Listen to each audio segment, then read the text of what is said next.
Hello guys, and welcome back to another episode of our submarine build. In this episode we're going to be kind of laying out the crew cabin and setting that up. We're going to put some bunk spaces up there and a sink and just kind of make some room for people to hang out, a little bit of extra space that isn't just jumbled up and cramped, so people can enjoy themselves a little bit more on the submarine. But yeah, we'll get into that in just a moment. Real quick, I want to say thank you so much for the support lately. If you guys like these videos, don't forget to hit that like and subscribe button for more. I'll keep creating these videos and these creations so you guys can play with them. That's why I do it. I build these so you guys can enjoy them. So thank you very much. The videos have been doing great lately, and yeah, we will get right into the build.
Okay guys, so we'll just cut in real quick and talk a little bit about what I'm doing up here. So you saw me add the beds. There's 3 beds up here. The crew, you would think, is designed for 3. So yeah, it's ideally, the sub is going to be built ideally for 3 people. That doesn't mean that only 3 people can use it. There's definitely going to be room for definitely more, probably close to 5 or 6. I don't know if everybody will get their own bunk space, but it's, you know, I stated previously that the sub itself is going to be a lot roomier than most other subs just because it's for exploration and research. It's not really military. There's no real specific task other than just fun for the sub. So there's no real reason for everybody to be super cramped inside. So that's kind of why there's a lot of space in the submarine itself. And you know, I think that just makes it a lot more usable, especially for the multiplayer people who you know, want to hop on and play with their friends. So I try to keep that in mind too when I build. I try to build my creations in a way in which they are a fun experience for the single player or people who like to hop on servers and play multiplayer too. So you'll notice that a lot of my ships usually have multiple different control stations or the ability to control most of the functions from just the driver's seat, and it's for this reason. I personally don't really play too much multiplayer, but I understand a lot of people do, and so it's really cool to kind of have that ability to, you know, everybody has their own task and, you know, little C in command center thing to control while everybody else is working. But I also understand that, you know, when you separate all of that and you're playing alone, that a lot of the simple things of controlling the vehicle can be very difficult just because you need to move yourself around a lot. So this is just something I like to keep in mind. And while we're on the topic of this, I might as well just talk about other projects. You know, so the sub at this point is starting to get pretty near to completion. Not really in these videos, but in real life it's pretty close to completed. So I'm starting to brainstorm new ideas. I did start playing around with some hull shapes and whatnot. I do have some ideas. I think I want to build a bigger boat next, so do keep your eyes out for that. That's probably what's going to be coming next. Along with, you know, a few other small things scattered inside. There's a helicopter that I would like to get finished up and a few other smaller projects. So you might see those kind of flow through as well. You know, I just released the dragster. That was a fun little project that I had never really tackled in Stormworks that I just wanted to do. So that's what really that was about. If you haven't checked that out, definitely go check that out. That's a quick little build series, only 3 videos. It should be pretty quick. Just something fun. We were just experimenting around with trying to make a dragster. It's 6 wheels. It looks goofy. So if you haven't seen that, definitely check it out. But yeah, guys, so you see me just doing a lot of paint work here. This is the fun part of doing crew spaces and whatnot. Once you get a lot more into the creature comfort parts of the ships, you end up painting a lot, and I don't mind that. It's therapeutic at times. It just, you kind of got to be in the mood. Takes a lot of patience. So we did get that sorted out. Just some cabinets, make the walls look a little bit less bare. I know obviously they don't work, but you know, just use your imagination. So, but yeah, guys, that's just about it for this crew space. You're not going to see it change a whole lot more. Later on, I removed one of the beds and I turned it into a sink. But yeah, I'll finish the video out with just another quick little section of the time lapse, and then we'll hop into the real world and I'll show you around the ship and we'll just test it out.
Alright, so you just saw me wrap up the little top deck section there. I just like calling it the top deck. It technically is its own floor. You can completely walk under it.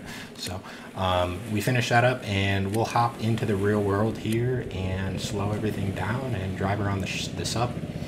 So you can see I did a little bit of work with the instruments off camera. They're a little bit more situated. I added this little camera screen in the front, and that's going to have a bunch of different camera angles everywhere, but there's a lot of warnings that I built into that, which is nice. So it'll let you know if you're low on fuel, batteries, air, if you're touching the ground, a couple other things, but I just figured that was kind of a mess and annoying to look at, so we made it a little bit nicer, and this is more or less kind of the general layout when the sub is done too. So the screens aren't going to really move around too much. You'll see a lot more stuff slowly getting piled in there, on camera and off camera, but that is where the pilot is going to be. That's where a lot of the screens are going to be. That's where the map's going to stay. That HUD is going to stay there, so just keep that in mind.